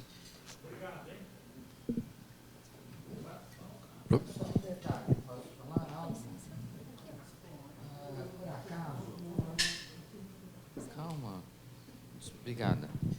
Eu sou prima de Marcelo Rubens Paiva, ou seja, cadeirante, sobrinho de meu pai, estimadíssimo, amantíssimo e outros que tais. Ocorre o seguinte, após um mergulho inesperado na Unicamp, ele está fazendo engenharia. Aos 18 anos, ele se atirou num lago e deparou-se com uma pedra enorme e o que ocorreu? Ao retirá-lo, não conseguia, aspas, que ele se voltasse a si. Foi ao Samaritano, ao Carvalho Pinto, aos Estados Unidos, N locais. Enfim, eu acompanhei muito porque essa família Paiva, de Almeida Paiva, que é a minha, é espetacular. E acompanhei desde N anos. Agora, eu só queria falar, foi um drama total. Agora, superou-se, visto que a mãe dele, aspas, casada com o sobrinho de meu pai, que era formada em letras no Sede Sapiense, e pós todo esse drama, ela formou-se em advocacia, a fim de, como é que chama? Agora já me perdi. Não, ela queria proteger o filho. E fez 4 anos de advocacia. E tudo bem. E por aí ficou. Agora, ela também deu para o filho, depois de todo esse drama, 2 pauzinhos e falou, Marcelo, sabe o que você pode fazer na vida? Porque ele não terminou o curso, iniciou, estava no 1º ano. Deu 2 paletinhas, 2 pauzinhos, e falou, vou comprar uma máquina de escrever para você, e você, aos poucos, vai, com elástico nos 2 dedinhos, você vai tentando digitar. Hoje em dia, será que vocês conhecem Marcelo? Depois do Feliz Ano Velho, que era o nosso Natal maravilhoso, em Santos, ou seja, lá no Clube 15, que meu tio comprou o Clube 15, morava o casal lá, passávamos 100 pessoas maravilhosos e grandes memories.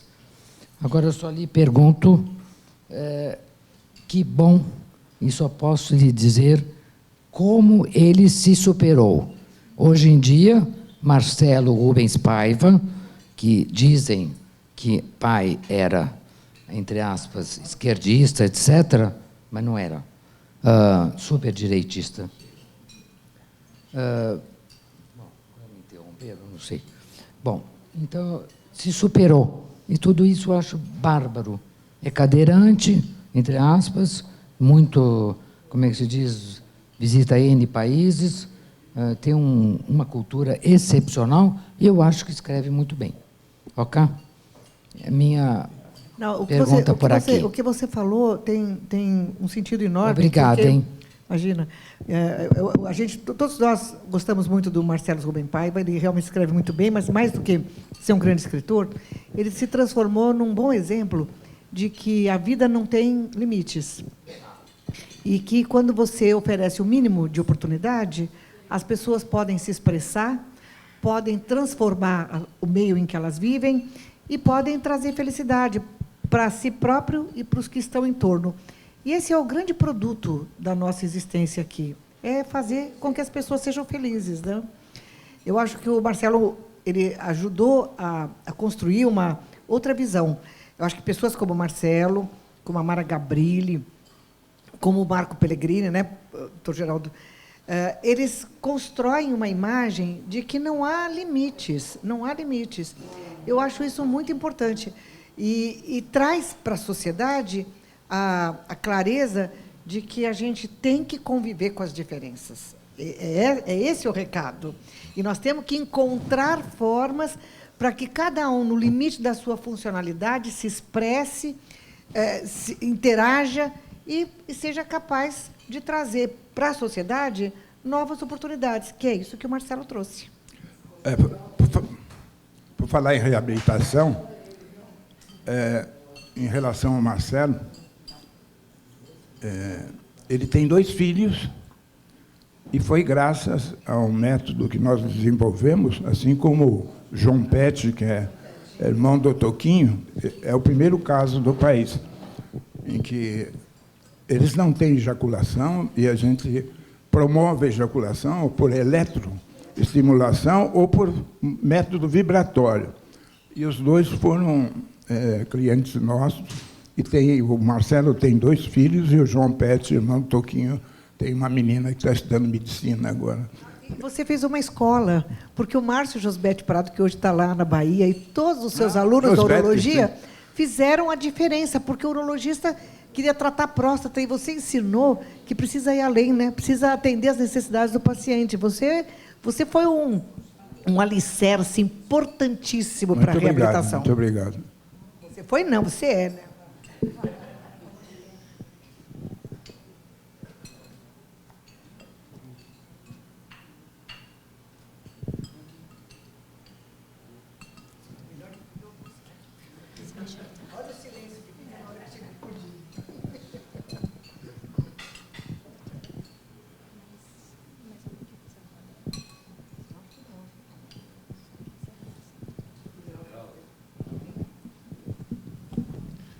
Só dizer da alegria de participar aqui desse encontro da Academia de Medicina, saudar a professora Linamara Riso Batistella, que é da minha região do Vale do Paraíba, cruzeirense, da cidade lá de Cruzeiro, na divisa com o Rio de Janeiro, grande professora.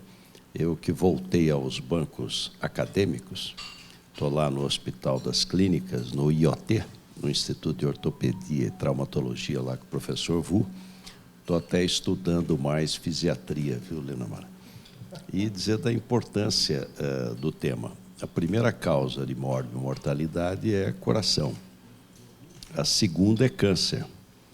Já em 10% dos municípios brasileiros, o câncer é a primeira causa-morte. Já passou o coração. E num crescimento importante. A terceira não é doença, a terceira é causa externa. E era, em São Paulo, homicídio. Então, nós tínhamos, há 20 anos atrás, 13 mil assassinatos por ano, geralmente arma de fogo. Baixou para 12, 11, 10, 9, 8, 7, 6, 5, 4. O ano passado foram 3 mil. E os acidentes rodoviários, 6 mil. Então, é 2 vezes mais perigoso andar de carro ou andar de moto do que o risco de um assassinato. 2 vezes mais, é 3 mil homicídios e 6 mil. Aí lançamos, então, o programa de São Paulo Segura na questão das rodovias. Então, todo dia 17 ou 19, você entra na internet, isso é aberto, tem lá o InfoSiga. Então, você tem, em qualquer município do estado de São Paulo, quero saber, Pindamonhangaba, no mês anterior, vamos dizer, o mês de novembro, quantos acidentes teve? Atropelamento, bicicleta, carro, moto, morreu, teve sequela, que horas foi, onde foi, e aí localiza o problema. Olha, em Presidente Prudente, falta calçada no acesso a uma fábrica, falta uma ciclovia no acesso a uma empresa. Você monta, então, a engenharia e vai intervir naquele caso específico. A prevenção é o grande caminho, mas é evidente que vai ter acidente, né? Não tem como não ter, E aí a fisiatria e a robótica têm um papel extraordinário. Nós temos um paradoxo na saúde, né? Você perguntar para as pessoas, se fizer uma pesquisa do Oiapoque ao Chuí, qual o primeiro problema? É saúde. Município pequeno, médio ou grande. E é um paradoxo, foi o que mais avançou. Expectativa de vida média era 45 anos de idade, em 1940, no Brasil. 45 anos de idade, expectativa de vida média. Hoje, para quem chega aos 65, a expectativa de vida média é de 82 anos para homem e 85 para mulher. Isso média, né? E subindo. Então, foi um salto espetacular. Mortalidade infantil, que era 140, hoje é 13. São Paulo, a maioria dos municípios, é um dígito, é a Europa. Aí vem por que a população, então, reclama. Se melhorou tanto. E o SUS, eu fui relator da Lei 8.080 no Congresso Nacional, quando deputado, que é a Lei Orgânica da Saúde. É um espetáculo. O problema é que a medicina ficou mais cara, mais sofisticada. De outro lado, os médicos mais mal preparados, têm medo de processo e medo de fazer diagnóstico, então empurra para frente, para especialistas, tem uma baixa resolutividade no atendimento primário, então vai muito, o doente sofre muito, porque ele é encaminhado muito a outros serviços, e de outro lado, população mais idosa. O Brasil, que era um país jovem, hoje é um país maduro e caminha para ser um país idoso, que é o normal entre os países. Então, você vai ter uma dificuldade de financiamento. Medicina mais cara, demanda maior, mais sofisticada, população mais idosa. Como é que financia? Coincidindo, de um lado, com uma crise fiscal que o país passou em relação a ter tido um baixo crescimento econômico, então cai a arrecadação, e aí tem uma dificuldade. Eu vejo que, de um lado, é retomar a economia, e acho que vai começar a crescer, porque a economia é cíclica. Então, já era para ter crescido em 2017. Sempre que cai um pouco, depois volta a subir. Então, como caiu 2014, 2015, 2016, 2017 já era para ter subido. Por que atrasou essa retomada? Primeiro, aquela delação do Joesley, aquilo atrapalhou o governo do Temer e dificultou as reformas. Depois teve a própria greve dos caminhoneiros, derrubou 1% o PIB. Depois teve a própria eleição, cria uma insegurança em relação ao que vai acontecer. A Argentina entrou em recessão, é o terceiro parceiro comercial brasileiro. E o primeiríssimo em termos de manufatura, para onde a gente vende automóvel, autopeças, enfim. Brumadinho, a indústria da mineração, que ia crescer 4%, caiu 4%. Então, tudo isso atrasou. Não tem como não crescer, vai crescer. E aí, crescendo, vai melhorar a arrecadação e melhora a questão fiscal. Agora, sempre governar é escolher. O dinheiro nunca vai dar para tudo. Então, é preciso priorizar. Saúde é a vida das pessoas, que a obra-prima do Estado é a felicidade das pessoas, né, o ser humano. De outro lado, altamente empregadora, altamente empregadora, é muito emprego. Esse é o desafio do mundo moderno. Se pegar qualquer estudo de academia hoje, é um mundo mais rico e mais desigual. Os ricos vão ficar milionários, os milionários vão ficar bilionários. Os trabalhadores vão ter muita dificuldade, até porque a tecnologia desemprega. Então, eles passaram a ter menos relevância, que esse é o fato. Você não precisa mais de tanta gente. A agricultura toda mecanizada, tudo mecanizado. A indústria, tudo automação, até serviços, né? Você pega a imagem, radiologia, se for no Congresso de Chicago, a inteligência artificial faz a tomografia, descreve, diagnostica e prescreve. É impressionante. Então, é um mundo desafiador, onde, e aqui quero me referir ao que disse a professora Lina Mara, a organização da sociedade civil, ela é muito importante. E vejam as consequências disso. Eu fiquei em Harvard em 2007, e as universidades americanas fazem muita prospecção. Como é que é o mundo em 2020, 2030? Eles ficam fazendo prospecções. O mundo mais rico e o mundo mais desigual. Qual a consequência disso? A primeira é migração. As pessoas mudam de lugar para poder respirar, poder comer. Então, o fluxo migratório cresce muito. Veja o Trump querendo fazer muro nos Estados Unidos, para ninguém entrar lá. A Inglaterra saindo da União Europeia, o Brexit. Os africanos morrendo no Mediterrâneo, tentando chegar à Europa. Então, os venezuelanos entrando no Brasil. Então, você tem um mundo mais complexo, onde a organização da sociedade civil, e aqui a academia de medicina, associações médicas, entidades da sociedade civil, são importantíssimas, não só no sentido de crítica, mas no sentido de ajudar a construir as melhores alternativas e as melhores saídas. E vejam que as coisas são complexas. Ela respondeu bem a questão do DPVAT. Quer dizer, essa é a realidade.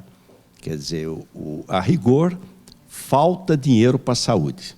Então, nós não podemos abrir mão de nada. Falta dinheiro para a saúde. De outro lado, se construíram verdadeiros cartórios, que não tem o menor, que precisam ser revistos, fazer reformas mais profundas. Mas eu gostei muito da frase que a Lina Mara encerrou lá, falando que é mais abrangente até do que curar, cuidar, né? Cuidar. E acho que quero dizer que a rede Luci Montoro é um orgulho. Se existe orgulho justo, esse é um orgulho justo de nós paulistas, brasileiros de São Paulo, que foi realmente construída uma instituição modelar. Ela vai da excelência da robótica à humanização, né, ao cuidar das pessoas, o carinho com as pessoas. Aliás, é como o ICESP também, o Hospital das Clínicas, né? Eu estou agora lá no HC e é impressionante. Você, quinta-feira, chega lá às 4h, naquele ambulatório lá da ortopedia, de acupuntura, tem 200 pessoas. Fala, nossa Deus. Quando chega às 20h, você sai, aquilo está vazio. Todo mundo foi atendido. Não é uma tarefa simples. Aí não há nada mais importante do que ensinar, né? Então, e a Lina Mara é muito forte. Ela é delicada, mas ela é durona. Para pedir recurso lá, é brava. Então, quando ela ia lá querer orçamento, falou, tem que atender a Lina Mara. Porque contam que o avô da Lina Mara, lá da minha região, do Vale do Paraíba, seu Midões, trabalhava, Libonati, na estrada de ferro, no trem. Então, ele era um homem muito forte. E tinha um mineiro, que era o homem mais valente de Minas Gerais. O mineiro era muito valente. E ninguém tinha coragem, no trem, de pedir o bilhete para o mineiro, para o sul de Minas, lá, o valentão, o fortão. Aí o seu Midões, avô de Lina Mara, falou, o dia que eu estiver no trem, eu vou pedir o bilhete para ele. E aconteceu. Uma vez, então, o senhor Midões, o homem está no trem. Ele foi lá, bateu, falou, seu bilhete. O camarada sacou o punhal, pôs o bilhete na ponta do punhal e apresentou. Seu Midões sacou o revólver e picotou a bala, né? Foi ótimo, porque ele contou isso para todo mundo. Eu chegava, todo mundo já se liberava a verba logo. Obrigado, doutor Geraldo, obrigada mesmo. Mas, olha, doutor Geraldo, uma coisa que faz falta para o político hoje, eu acho que a gente aprende... Se você ficar parado dentro do Hospital das Clínicas, Leontina sabe, o Rui sabe, a gente aprende com o movimento, com o olhar. Eu acho que na política também. Você aprende muito se você tiver capacidade de olhar. E na política, o que falta hoje não é o desejo só de dar certo, é o desejo de ouvir, escutar o que a população pede e compartilhar. Eu acho que é por isso que a gente olha para as instituições, elas estão tão afastadas do mundo político, a gente comenta o tempo todo sobre política, mas de longe, né? É notícia de jornal ou notícia de televisão. E nós devíamos estar mais próximos. Se nós estivéssemos controlando orçamento, discutindo programas, provavelmente o nível de acerto seria maior. Eu acho que essa é uma questão que a academia também precisa se ressignificar. As instituições, elas são fortes, elas são impessoais, e na verdade, elas têm o privilégio de poderem se posicionar sem pessoalizar, sem fulanizar, porque aí vira uma questão entre um ou outro. Mas nós precisamos ficar mais atentos. Vai ser um retrocesso para o país e vai ser uma perda enorme para as próximas gerações se nós não tivermos efetivamente um SUS consistente. Quando foi construído o Hospital Mário Covas, a arquiteta responsável pelo projeto tinha me dito que era perfeito. E eu falei para ela, não está tão perfeito assim. Está faltando um cantinho para que as pessoas entrem e se perguntem se o que ela está fazendo está certo. E também que seja um reduto espiritual. E quando o Mário Covas foi inaugurado, o Dr. Alckmin estava já saindo depois de cumprir o protocolo. Eu peguei a auxiliar que faz o protocolo, puxei, eu preciso falar com ele. Ela falou, o senhor não vai poder. Eu puxei o Alckmin pela camisa, falei, eu queria que o senhor conhecesse um lugarzinho. E ele prontamente me atendeu. E foi, entrou e se ajoelhou. E fez uma oração. E aí eu estendi mais esse espaço, criando um espaço espiritual. Além daquele espaço que não pode ter religião por causa da lei, mas que a gente teria que cada dia jogar um santo, que o pessoal vai e põe santo lá, não é? Além disso, a gente criou um espaço com televisão para a pessoa ficar esperando o parente que está sendo operado e um outro espaço para que o paciente chamasse quem ele quisesse, um assessor espiritual que ele quisesse. Então, nós denominamos isso de corredor espiritual. E aí eu mostrei para a arquiteta, falei, olha, faltou só isso. Muito obrigado, senhor, por ter se ajoelhado e pedido a Deus que aquele hospital fosse tão importante para a região.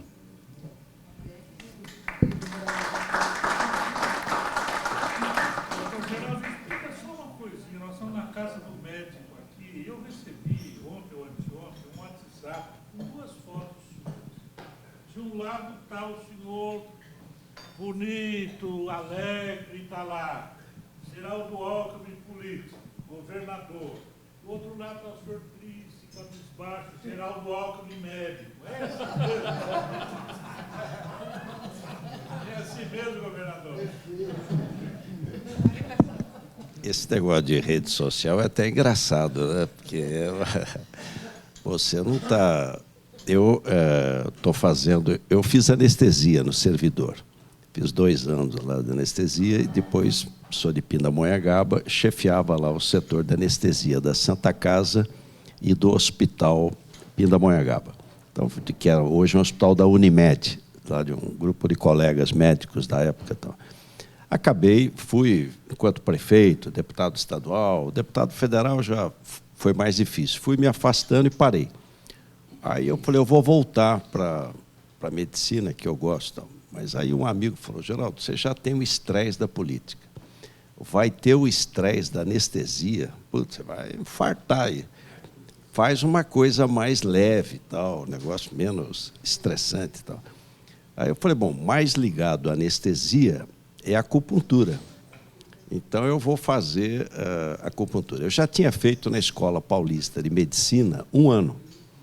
Aí eu fui para a USP, lá para Linamara, para o IOT, e estou fazendo. Já passei o primeiro ano, tirei nota 7,5 lá.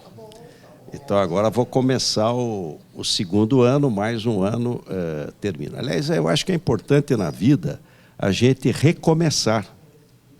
Saber recomeçar, isso é uma coisa interessante e tal. Então, estou trabalhando lá. Mas o pessoal de rede social gosta de fazer umas brincadeiras e tal. E eu até gosto também. Meu pai dizia, um estado de permanente bom humor é uma das melhores provas de inteligência, né?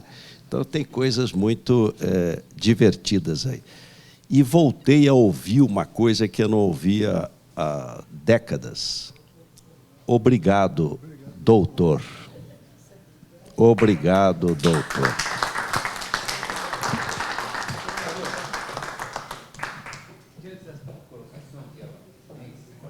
O senhor não acredita que realmente o médico ele está triste e retraído, e deixando de ocupar sua posição por competência de formador de opinião, e tomar mais a vanguarda dessa postura perante a mídia? Enfim, a medicina tem que ser colocada. Não adianta discutir em academia, ficar entre nós, não tomar uma iniciativa de propor as coisas.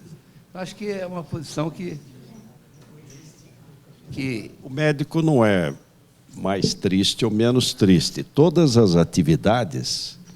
Aliás, eu diria até que a medicina é a mais demandada, né?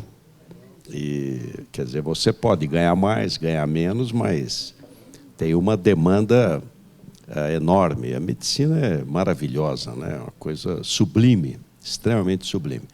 Agora, são períodos mais complexos, né? Um país em recessão, é claro que você passa por mais dificuldade. E um mundo mais complexo. Um mundo mais complexo. Tem um livro de um economista americano chamado Abundance. Abundância. Então ele fala assim, vai faltar comida. Fala, não, vai sobrar comida. Porque com tecnologia você produz mais no mesmo espaço. Não vai faltar nada. Abundância. Vai faltar água. Fala, não, você com energia mais barata, energia solar mais barata, você pega a água do Rio Paraíba e põe em São Paulo. Você pega a água do São Francisco e põe no Ceará, você transpõe. Pega a água do mar e dessaliniza, o problema é custo. Ele fala, o mundo vai ser mais caro. Fala, não. As novas plataformas tecnológicas derrubam os intermediários, os cartórios. Uber, Airbnb, Waze, aquilo é rápido. O problema do futuro vai ser emprego e renda. Porque a tecnologia permite você produzir mais com menos gente. Então, como é que você vai fazer com a questão do emprego? Essa geração que está... Onde é que vai trabalhar? Banco... Um dia eu tive uma reunião da Febraban, o presidente da Febraban falou, olha, o banco tem 30 mil funcionários, ele vai ter 5 mil. O banco agora está aqui, ó, é digital. Aí eu brinquei com ele, eu falei, olha, a economia moderna permite você produzir mais com menos gente. Agora, se não tem salário, quem vai comprar? Então, você tem um problema, um desafio mundial, que é, aliás, também a mudança demográfica. Os países não crescem mais, tem menos de 2 filhos o casal.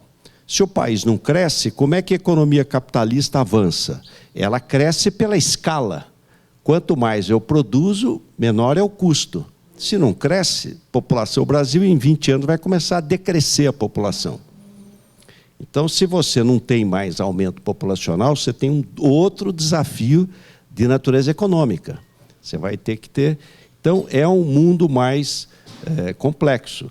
E aí, esse mundo mais complexo, ele estimula populismos de esquerda e de direita, porque gera uma insatisfação.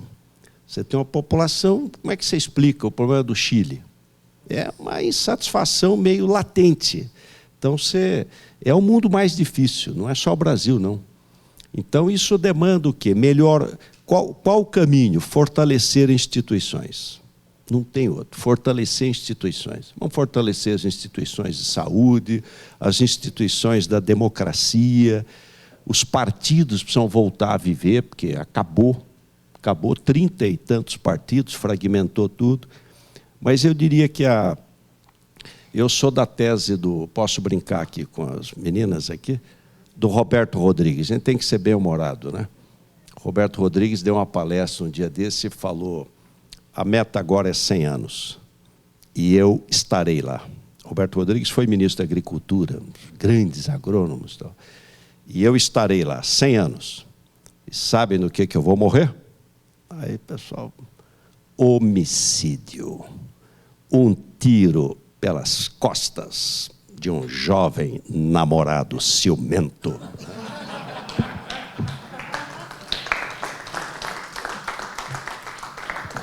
Eu queria agradecer muito vocês. Hoje foi um dia especial, porque eu presidi na sessão que eu também fiz a apresentação, foi uma dupla emoção. E uma emoção muito grande de ter o Dr. Geraldo aqui conosco, ele que é um confrade antigo da casa. A última vez que o senhor esteve aqui foi quando o Pedro, o pai do... Meu Deus do céu, que foi o presidente... O pai do Kassab. Dr. Pedro Kassab. Pedro Kassab tomou posse, o senhor lembra disso? E realmente, essa academia tem o condão de atrair pessoas que têm uma percepção sobre a vida, uma percepção sobre a saúde, mas, acima de tudo, uma percepção sobre a importância que nós, médicos, temos na vida dos outros, que se distingue de todas as outras. Eu tenho andado um pouco pelas academias, então eu estou à vontade para falar isso. Então, hoje foi um dia especial. Para mim, na minha vida, foi um dia especial. Estou muito feliz, espero que vocês tenham aproveitado muito o almoço, em nome do nosso presidente, o Zé Luiz, que é também um parceiro da anestesia, como nosso governador. Agradecer a presença de todos e começamos agora de novo as nossas tertúlias em janeiro, não, fevereiro, tá bom? Muito obrigada, viu? Um bom Natal. Que todo mundo tenha um santo Natal de muita paz.